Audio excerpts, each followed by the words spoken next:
Hi, welcome to the Gastroenteritis Blues. My name is Steve Lippman, joined as always by Emily Cannell. Emily, what's your favorite food at a barbecue on this Memorial Day?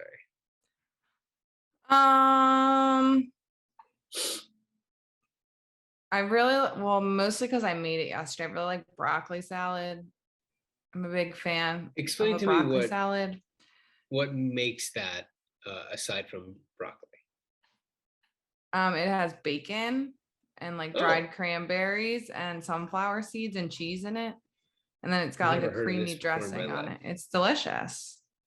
Never heard of this before once. Oh, it's good. It's a thing that exists. Google broccoli salad. It'll come up. Wow. Drew, what about you? I trust that you're pulling this up right now.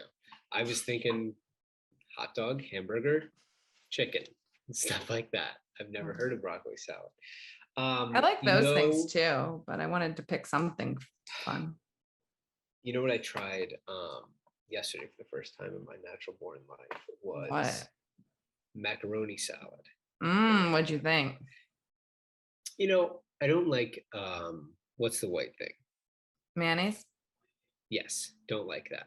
I'm a huge, massive anti-mayo guy. It's one of my biggest character traits.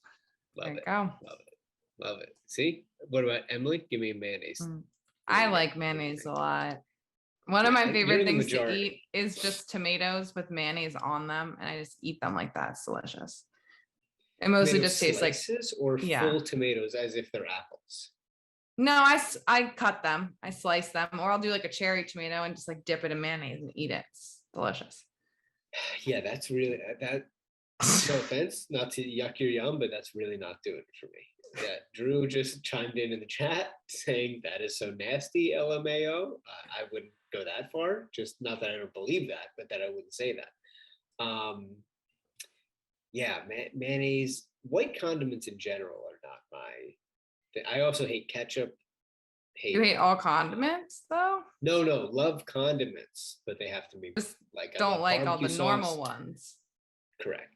Love barbecue sauce, hot sauce, soy sauce. Barbecue sauce and hot sauce don't do it for me. I don't like spicy things. Really? So you don't like spicy things. That's why mayonnaise, what could be less spicy than mayonnaise? It makes things less spicy all the time. Exactly. The best. It really nullifies any spice. Drew, give me your favorite condiment whenever you have a chance.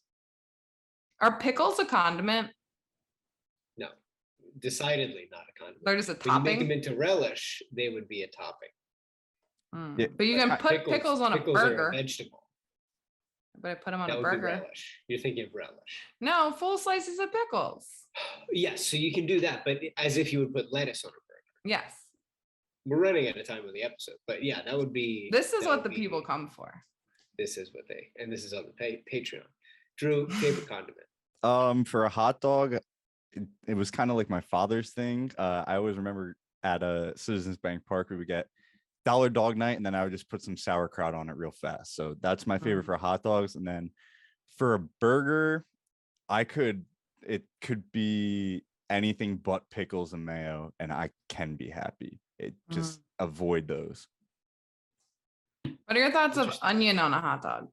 Ooh, not on a. I mean, sauerkraut is like kind of similar to onion, but like a little bit. If it's like with it has to be like loaded up. Like I like raw onion on a hot dog. Yeah, if it's like loaded up with chili and stuff. Yeah, no, just onions. No, not that. I'm anti. Chili's probably too spicy for him. No, I love chili. Chili's not spicy. I only eat it on hot dogs. I have a very weird palate. So yeah. Anyway, the Lakers this week hired a head coach who is not Doc Rivers. They went ahead and hired Darvin Ham. Hey, what do you think of ham? In general? Yeah. It's not my favorite meat. I like bacon, but I'm not gonna get a ham sandwich. I'd rather get turkey. I don't think I've ever had. Well, I've had plenty of bacon, but we never had like a ham Jewish. We never had like not that we're kosher, but we never had like a big honkin' ham in the house. Drew, I don't know if you have something pressing to say about Ham. But if you do, or Darvin Ham, if you really do, because I don't. So anyway, all it is that it's called pork roll, not Taylor ham in New Jersey. That's all I have to say. Yes, that's true. Anyway, Darvin Ham gets hired. He's the assistant on the Bucks, crushing Sixers fans around the Delaware Valley that Doc Rivers is not going to be sent from Philadelphia back to Los Angeles in any sort of trade. This was a real blow. I really wanted him to get the fuck out, and he is not, apparently, unless he coaches the Hornets, which I cannot imagine. There have been no whispers about that, and I think if Doc is leaving the Sixers, like the Sixers' $8 million salary, he's gonna go back to LA and play golf and see the restaurant managers that he loves. There was that Jake Fisher quote that he just loves knowing these restaurant managers in LA. So this, last week, Emily, you said that you thought this was more Sixers fans praying than anything, and I was, I think, one of those fans praying and more seduced by these whispers than you. So anyway, Doc is going to be the coach in all likelihood. They're not going to fire him at this point, and I think they would have to do some, golden parachute. He's going to be in the front office at this point, which I really don't expect. I think everything that the team has said to reporters and said publicly has been Doc is part of the team and he's the head coach, and they're going about the offseason regularly. So yeah, this was definitely more cultivated by, a few whispers that the Lakers would like to have Doc, but he's not available. So he's the coach. Were you disappointed by this, as I was? And what does this do for you going into next year? Like, for me, he's like the 15th best or 15th worst, depending on how you look at it, coach in the league.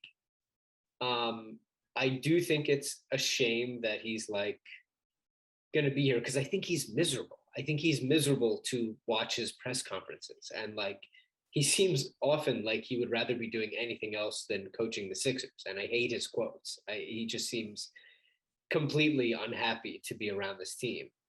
I think if Joel wanted him out, he'd be out regardless of what his salary says. So I take some solace in that. And I think that any possible advantage should be sought out. And I think that they could do way better than him. Also think they could do way worse than him. And he was not that bad in the playoffs, except for the DeAndre Jordan games, which were inexplicable. But mostly he's fine and will not be the reason they don't get to where they're going. But I'm bummed. I'm definitely bummed that he's going to be the coach. How do you feel?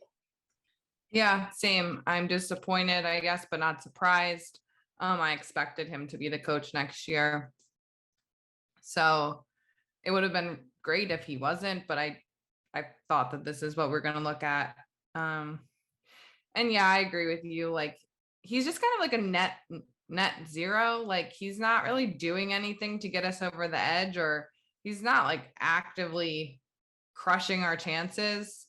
So it is what it is. The more frustrating thing for me is when like we have had all of these coaches that are on like the Sixers coaching tree that have gone on to like prove to be like incredible head coaches and like have done things with teams like, Udoka and like Monty for the Suns, and like these guys were like on our bench, and instead we have Doc Rivers. And I'm just like, I would rather have one of those guys that were already in-house, like already knew our team, and then they just like don't get the chance because we need like Doc Rivers to be the head coach, when I think either of those guys would have been better. Yeah, and the other thing about Doc is that he's not inventive whatsoever in terms of trying different things, and he's very rigid in terms of what he does and doesn't do. The B-ball Paul stuff, the lack of experimenting is like a hallmark of what he's done for a long time. He won a title that was in 2008, which is when Phillies won the World Series. It's like really hanging his hat on that title. I know, and so is everybody. So is that's like why the Lakers are interested in him. So it's like it's unbelievable. The one thing I would say for Sixers fans is like I would tell you to stop the fan fiction of Daryl is dying to fire Doc, but he's not allowed to. Like, stop it. Daryl likes Doc, and like, if Daryl absolutely wanted to fire Doc, he would fire Doc. Like, he likes him. Like, he hired DeAndre, or he signed DeAndre Jordan because he made a bad move. He traded 3 seconds for George Hill. He made a bad move. Like, Daryl has some weird takes, and he isn't perfect. And like, one of his takes is that he thinks Doc is a good coach. And like, Sixers fans tend to project all of their favorite takes onto Daryl because they like Daryl, and all of the things they hate onto Doc because they hate Doc. And like, I don't think it's as black and white as that. Like, I don't think it's as, everybody wants Doc gone, and they have now pivoted to like, Josh Harris won't let Daryl fire Doc, and that's the only reason. When they're paying Daryl like $12 million a year, and they now it's like they're handcuffing him to Doc Rivers, even though they just lost in the second round again.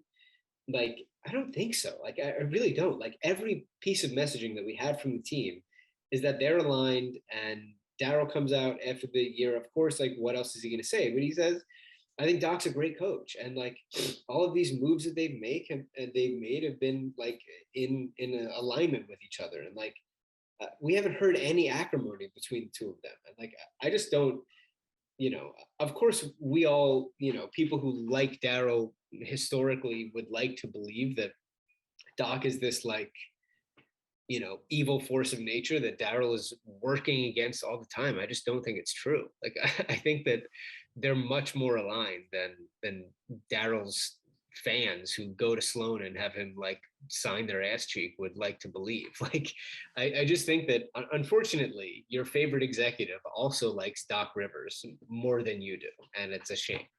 But do you agree with that? And do you think that like, I think that like Harris and Morey are more aligned on this than people would like to believe.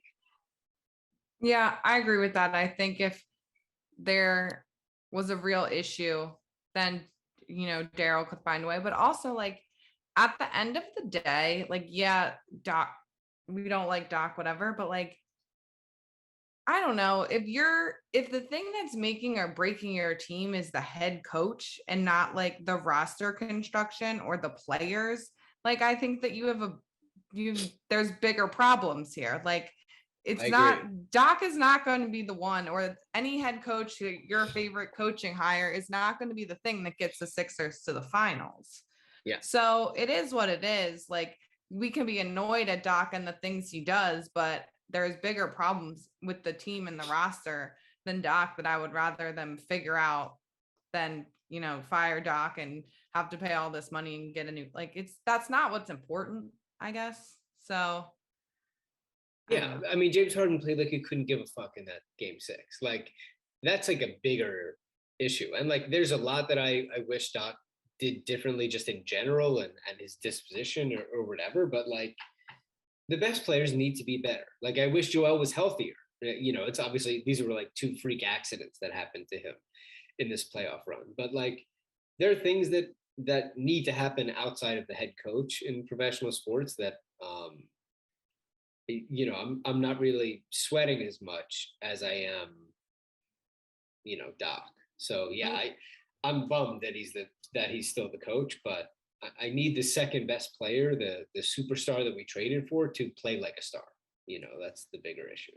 And there's also really been nothing out from any players that have even had like under like pinnings of like they don't like playing for Doc. Like, everyone on the team seems fine with it. So it's also like, why are we rocking a boat that like might just not need to be rocked? Like, because we need something to talk about. But Yeah, and because could be untapped potential that it's like, if this is meh, like maybe there's a guy who's great or a woman who's great who we could bring in to unlock something more, and maybe that's true. You could also get somebody worse or who's incompetent, whatever. I think that probably at the end of the day, Daryl and the Sixers asked Joel or asked Harden or Maxey or whomever, and they were like, no, it's fine. Like, we just need to get our shit together. And that's probably the case, Yeah. And Doc was like, unless they trade for me, which I'd love, I'll keep making my money, and I'm not in the business of giving back money. Anyway, the NBA announced their all NBA teams this year, and for the second year in a row, I'm going to lose my fucking mind because Joel Embiid is named to the second team all NBA. The first team is Nikola Jokic, Giannis Antetokounmpo, Luka Doncic, Devin Booker, and Jason Tatum, while Joel is on the second team with Ja Morant, Stephen Curry, Kevin Durant, and DeMar DeRozan. Now, in the voting breakdown, Jason Tatum had 49 total points for the first team, while Joel had 57. Joel had 43 points for the second team, while Jason had 47. Tatum had 4 points for the third team. In total points, Joel had 414 and Tatum had 390. So how this ends up happening is that Joel's points were split between center and forward, and Tatum's were just on forward, that he was only voted as a forward, so they were completely aligned on the forward spot. So he beat Joel in points at the first team forward spot, whereas Joel's, most of them were for the first team center spot, and Jokic had more first team center votes there. Now, of course, I think Joel should have been the first team center. I think that he should have been the MVP. I think that he's a better player than Jokic. If we concede that, I won't. If we concede that, he should be on the first team because he was the second best player in the NBA this year. He was second in MVP voting. NBA writers, many of whom we think are smart and respect their writing, like Zach Lowe, or I don't know who else we can name exactly, but they are clutching their pearls about, well, the sanctity of these positions, which we love so much. We cannot possibly put Joel as a forward because he doesn't play forward. So when they play this game, the first team playing the second team and everybody getting together and they put on their shoes and they play each other, who's Joel going to guard? Well, he could guard the forwards just fine. I'm not worried about that. What are we talking about? Like, they're acting like this is so important that Joel needs to be like Joel absolutely needs to be listed as a center because he plays center, but isn't it more important that we recognize him properly with, like, is he a first teamer or is he a second teamer? Like, and they act like we've got no signal that he needs to be listed as a forward. The signal that the NBA gave these writers, these voters, is that they told them he can be listed as a forward when he's absolutely not a forward. You know what I mean? Like, they said you can list Joel Embiid and Nikola Jokic as forwards, even though neither of them are forwards. So there you go, guys and girls.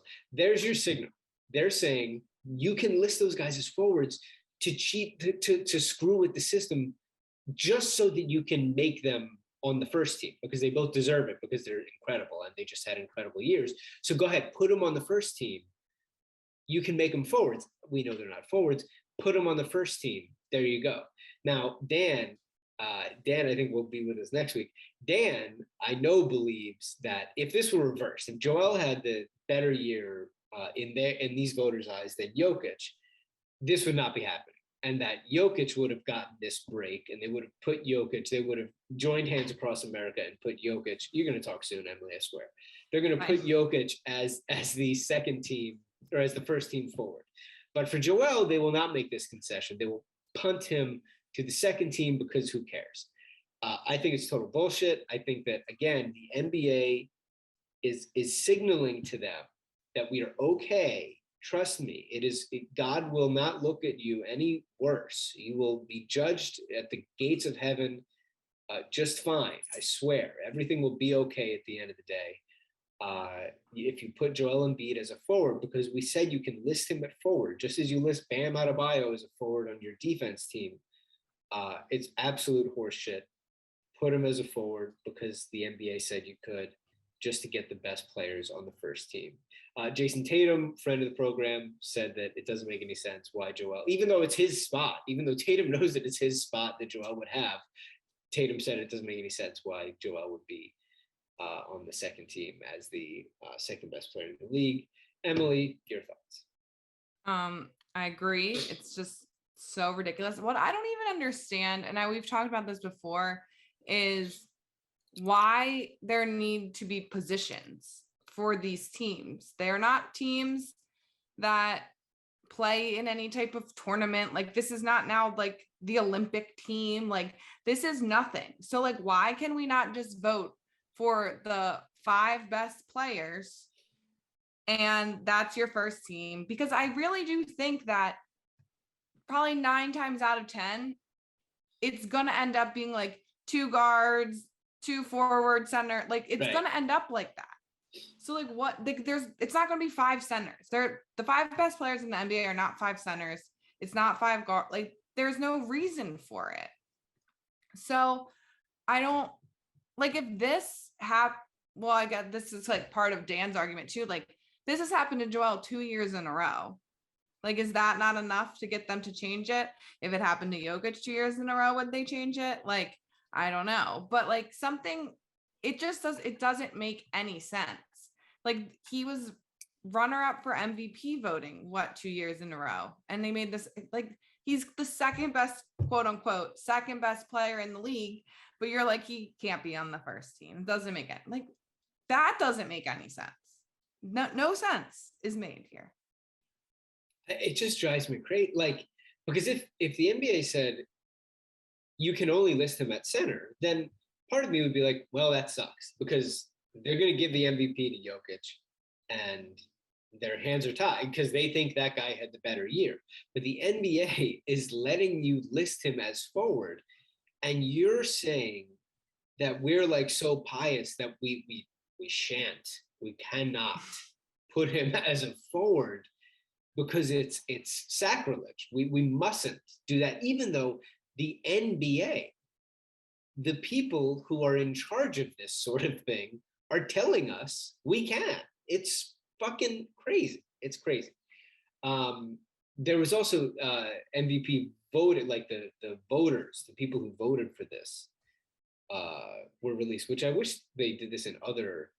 Like, what if the Oscar voters were released? It's like It'd be what so did fun. Judi Dench vote for Best Actor? It's like she snubbed Will Smith, and then he's smacking everybody.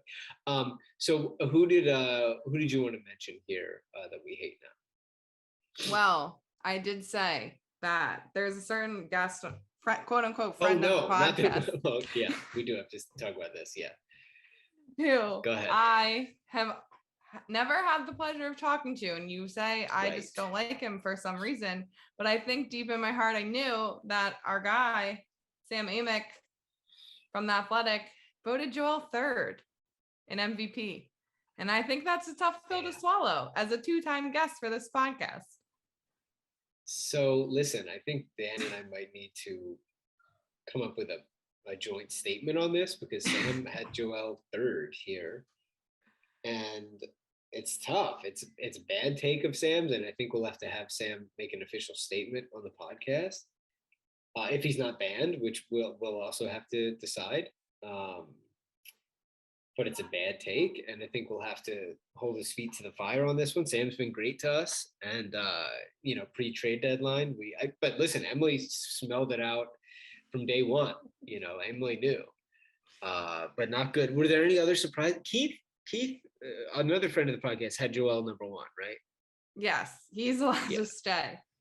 I'm I'm pulling him up right now. I also looked, there was a good amount of Tyrese Maxey most improved player, first place votes. Okay. That I thought was very cool. Great. And not just like, I mean, Keith didn't even have him first. But like Kevin Arnovitz from ESPN had Tyrese first, Chris Broussard. Nice. I'm just like looking, like some people were like local people, but of like bigger name, like national guys. So good for Tyrese. He had a good amount of votes. We love him. He had a great season. Let's see. Yeah. But yeah, that was for the voters, that was my big my big shock there with Sam was Tough. It's tough. Maybe some sort of clerical error, maybe it was a mistake, an accounting error. But Giannis, who had Middleton and Drew the whole year, I just can't. And also is asked to do so much less on defense. I can't really reconcile it. The last thing before a break and before we do a Tobias Harris season review is that, we don't have to spend a ton of time on this, but during the Miami series with Boston, which of course followed the Heat beating the Sixers in 6 games, Joel was on Twitter and was talking about Jimmy Butler. And he tweeted during a game that Miami was losing, Miami needs another star. Boston just has too many weapons. And then when he saw the Sixers' reaction to that, which was, of course, fretting that Joel was flirting with the idea of going to Miami to play with his best friend, Jimmy Butler, he said, okay, y'all are stupid, LMAO, with some crying, laughing faces. And then when Butler went off for 47 the other night, he said, mama, there goes that man. I would like to know if you care at all about this. Joe's really smart and he knows what he's doing. And I also think that he might just be fucking around. And I'm not worried about this in any real way whatsoever. Like, to me, it's like it was a while ago now that Butler was here, and also many front offices ago now that screw up decision was made. Kind of feels like enough with the Butler stuff. Like, I don't know. I don't know. Like, I really would love him to assert his power in the organization a lot and steer this in the way that he would like it to go in terms of whatever he wants to happen with Harden and player personnel decisions. I think he's earned that. And I think that he really should, have this go the way he wants it to go at his age and with his influence in the league. I guess I just think a little bit of the lusting after the guy who was here seems like needling a little bit unnecessarily. I really don't think it's a big deal. Like the Marcus Hayes column, you can just completely fucking who cares that. So yeah, I'm not worried about it at all. I just think it might be a little bit kind of, I don't know if beneath him is the word, but like a little bit unnecessary at this point for this particular topic. Like the Butler thing feels a bit like played out at this point, given that Butler also just kicked them out of the playoffs. Like, I don't know. It seems like he could choose a different sort of fun troll topic to go on right now. I don't know. What do you think? Yeah, I don't know, but also part of me is like, yes, Joel's smart and he knows what he's doing, but then I can't help but think like maybe he was just watching basketball and was tweeting about it. Like players tweet about other series all the time and like they're friends and like this is happening. And of course he's going to watch Jimmy Butler's game. Like they're very good friends. So like to say that they need another star, like, I don't think that's like an out of left field comment. But he does, it's hard to say because you don't want to be like downplaying, like he does do this all the time. And so I almost think that that's what people jump to, thinking he's doing it on purpose, when in actuality, I mean, he really could have just been watching basketball and like commenting that Jimmy like needs another guy.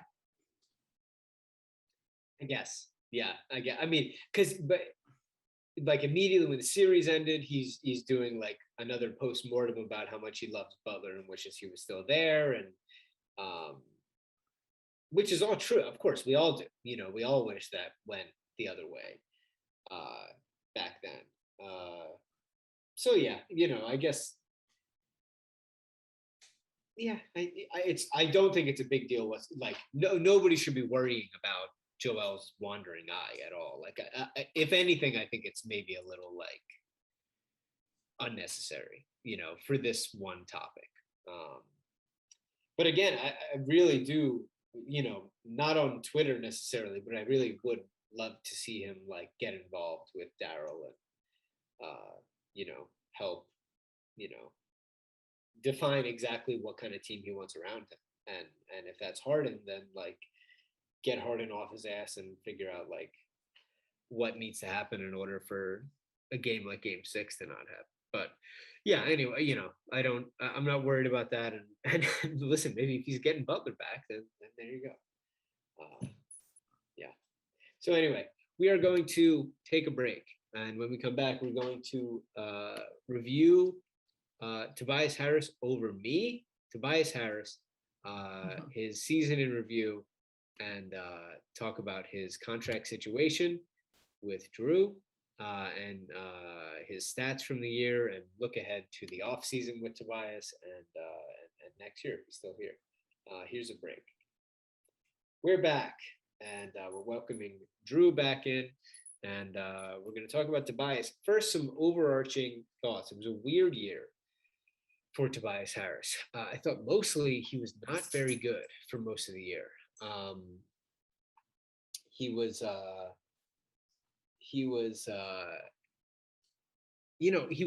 bad for a lot of the year. He had the thing with the fans where he said they were booing him in the game, and then he made a shot and he said, "Don't clap," and the fans were like, "Which should we do? Should we boo? Should we clap?" He said neither. So it's a weird thing with Tobias. He's I guess in a tough spot because he makes so much money, but he's also just really underperforming for much of this year. They trade for Harden. There were all those rumors around the deadline that they were going to dump him onto OKC, which was I think at some point a veiled threat that they were just going to sign Harden outright this summer. So, I didn't think he was very good. I thought his defense was horrible earlier in the year. I thought it was really bad. Like I remember Royce O'Neal just blowing by him in the Jazz game a bunch of times, which was so weird to see. They trade for Harden, and he has a really bad adjustment period where he was just dribbling into nothing over and over and over again. And then at the end of the year, he really figured it out. He started hitting shots. He started shooting quicker. And it was like, listen, we're not getting what we paid for with Tobias, and we probably never will. But he's fitting in, and he figured out his place among this core where Maxey and Harden and Joel are really, kind of the stars here. But Tobias has figured out his role. He plays great defense against Toronto, was a key in that series. In Miami, he has some good games, and then the last games 5 and 6, nobody plays well, and it all ends there. Emily, what did you think just overall before we get into the numbers about Tobias this year? Yeah, I agree with a lot of what you said. I mean, I think his like offensive production year is like the lowest it's been in like 6 or 7 years. He just has those games where he's so like, it's not even streaky. It's just like inconsistent, where he'll have like a good game and then a terrible game and then 2 good games and then 5 terrible games. And it's like, it's not even like a consistent streak where you can at least like benefit from the hot hand, because it's just like inconsistent. I agree. Like his defense wasn't great. If he had played like he played in the Heat and the Toronto series all season, I would be extremely happy, but that wasn't it. He didn't like step up enough that we needed him to in the absence of Ben. Now they do the same things, but just like when you lose a guy like that, you need someone to step up in other ways to do the things that they do and do them better. And I don't feel like he did that. And he just makes too much money, which is not his fault, but it is what it is. Drew, take us through Tobias's numbers this year. His points per game this year was 17.2, which was his lowest mark in obviously since he joined the Sixers, but even going back to, I think 2016, which is crazy. He didn't shoot that poorly. He shot 48% and 36% from 3, which he was worse in the 2018 Sixers season, which I think was the Al Horford year, if I'm not mistaken, or the Jimmy year. But he is making a lot of money, which we all know. But his structure in the contract is extremely weird, because next year he's making $37 million, and then in 2023-24 he's making 39 million. He's making more money the next year, but it'll be easier to trade him if he only has 1 year left. So it comes down to what other teams are going to do, in my opinion. I don't think Daryl's going to be on the forefront, like shopping Toby. I think he's going to look to see what Phoenix does, see what like OKC does and other teams around the league during free agency before he makes a decision on Toby. And I think he wants to figure out the Harden contract too. Yeah. So this is, he's certainly by pretty much every measure, he's off a down year. The Toronto series was good in terms of just like showing up in his role, which is a lesser role, and just playing well and sort of introducing himself as a defensive minded player for however brief. It was very impressive. But at this point, it's really just a matter of like, what can they do? And part of the issue with Tobias has been like, he does have importance to the Sixers, and like what he brings to the team, they've needed from time to time. Now, assuming they keep Maxey improving and Harden here and Joel, they might need that a little bit less, and they might prefer, somebody in the PJ Tucker, Jay Crowder archetype. But they still have value in that. So I don't think that they really just want to dump it into cap space, because they still won't have caps. It's not like you dump the Harris contract and then all of a sudden you have 40 million to spend on whoever you want. Yeah. Because they're still going to pay Harden and you still have everybody else. So it's very tricky, because if you're trading him, you want to get guys back who you're going to use. And it's hard to do that unless you attach stuff to him. So it's a very difficult thing to do, because I don't think they want to pay to get off more stuff, because you just paid with Ben in the price of 2 picks and Curry, who's a contributor. So, as much as personally I'd like to trade him because of the contract, and just because I don't think that what he does best, which is honestly have the ball in his hands more and not be a standstill guy, and he's not really a defense first guy. And I think that, in that position, you'd rather have a guy who's just kind of like on fire to guard everybody. I wish that there was a world where you can break that contract up into 2 role players who are just really happy to be there around this core. I have a hard time finding that deal out there. So to me, it's difficult to find a way that he's not on the roster next year. Now, over the next couple of days, Brooklyn is going to decide whether or not to guarantee or to defer the Sixers pick. All the reports are saying that they're likely to do that. So the Sixers are going to have pick number 23 this year, and maybe that helps in terms of something to give away with Tobias. I don't think they'll be really eager to do that, because I think they want to do other stuff too. Emily, where are you at on that? Like, in terms of Tobias this offseason and going into next year, like, this really wasn't a year that he rehabilitated a ton of value. What happened was that his contract lost a year on it, so that helps. But it's still not something that teams are, I don't think, going to be dying to take on.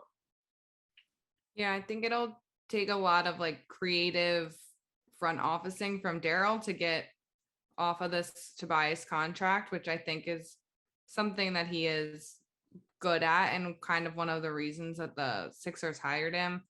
But I don't know who's taking it on. I would like to get off of it. Like I've said, I just want to turn Tobias into like 2 good contributing like bench players. Honestly, that would be fine to me, because our bench is so like depleted and shallow. But I don't know if it's going to happen, because I don't know who wants to take that on. And I don't know enough stuff about contracts and trades and all that to like make it happen. The other route, really, if you just want to think about a swap, is like Tobias for another bad contract. But I don't really think the Sixers are in the business of doing that, because the other bad contracts that you look at around the league are like John Wall or Russell Westbrook. It's like they're not doing that shit. Like, they're not going to bring in Russell Westbrook to dribble the air out of the ball and put him with Harden again, or take the ball out of Maxi's hands. And if they did the Westbrook thing, they're buying him out. But again, I don't really think that, and that's provided the Sixers aren't paying, and the Lakers really aren't going to pay to do that. At least not much. John Wall hasn't played basketball in like 18 months. And even in his highlight reel on Instagram, he can't jump. So I don't really think that there's anything there. Gordon Hayward, the Sixers would definitely do. Like, Gordon Hayward's still a good player. He's not healthy much, but I don't think Charlotte's doing that. So I don't really see it. We've been surprised before. Nobody thought James Harden was coming to the Sixers, 6 months ago. So, Drew, is there anything out there that you see when you try to think about the league that could make sense? Like, I just wish I could think of the team that like is a Tobias away from maybe not contending, but just getting closer to where they want to go, or has too many guys. Like, Memphis is a team that people always think has too many guys. Like, they just have a bunch of young guys that, like Kyle Anderson would look good on the Sixers, good defender, and they have. His nickname is Slow-Mo. I don't think we need another True. slow We need to player. get slow. We need to get slower. It's a big off-season thing. D'Anthony Melton's over there. Are there teams around the league that you think could use Tobias and also have a couple contracts that would make sense? Well, I don't know if like Memphis would be willing to shop a lot of guys just because they still have Morant on his, I think, rookie deal. So they have a window right now that a lot of teams don't have. I don't know how, in terms of how many of those guys they can keep. So maybe we can poach a couple off. But in terms of big names and expensive, I think the only one I'm hearing at all is Bradley Beal. And because Joel has his history with him, but trying to trade Toby to Washington, they have, Kuzma, Porzingis, Hachimura, like they're filled with forwards. I honestly don't see Toby being traded unless it's for like an Al Horford contract type of deal with the Thunder. But I think the Thunder are the only team. Yeah. So, and when you talk about the Thunder, it's a dump. It's like a salary dump, and the Thunder are they're not getting out of bed unless you give them a pick. So give them a pick, and then for them, they'll give you like a young guy or somebody who might help over here. But really, you're saving some money, but you're also changing some of the nucleus of the team, which I think there's value in that. So I'm not opposed to that, but really it's like who are you giving me that could help reshape the core, because I do think that it could use a refresher here. I think it would be more likely if he plays poorly in the first half of the season that we could see him moved at the deadline, because looking at a 1.5 year contract versus 2 years is way different for teams. That I'm pretty sure that's what AD did. Obviously, Toby is not the same kind of player that AD is, but similar in that aspect that they're getting paid tons of money. So for an onlooking team, you see 1.5 years, although he's playing poorly, maybe like the Kings or someone, the Trailblazers have like someone that they can exchange back that's a little bit too expensive. Yeah, I mean, of course, everybody talks about he's a good locker room guy. I believe all of that, but also at the end of the year, they all admitted, including Tobias, that they had a lack of effort in the end of the series, and like that's unacceptable. And I think that falls on Joel and Doc and Tobias as well. It's like, what happened? So I do think there's a problem inherently with whatever is going on there. So I would be disappointed. Of course, I think that they could need more time together, but I would be disappointed to just see all of the main pieces completely come back together. Like I want to see Maxey, I want to see Joel, I want to see. I'm sort of resigned that we're going to see Harden. I do not want him on the max, but I'm something around the 150 or whatever. But they got to change something, and I don't want it to just be like fucking Jeff Green's here, we're back. Like they've got to do more than that. but I do concede that it's not easy to find a Tobias trade partner. So we're gonna see. Anything else on Tobias before we get out of here? That's it. Well, thank you guys for listening. Follow DA Peltz 13, Gastro Blues Pod, Third and Girl, the Steve J. Libman, the YouTube, the Gastro Blues Pod, Sixers Podcast, and that's it. We love you. We'll be back with you next week. Enjoy your long weekend, and be safe and be great. And we'll talk to you next time.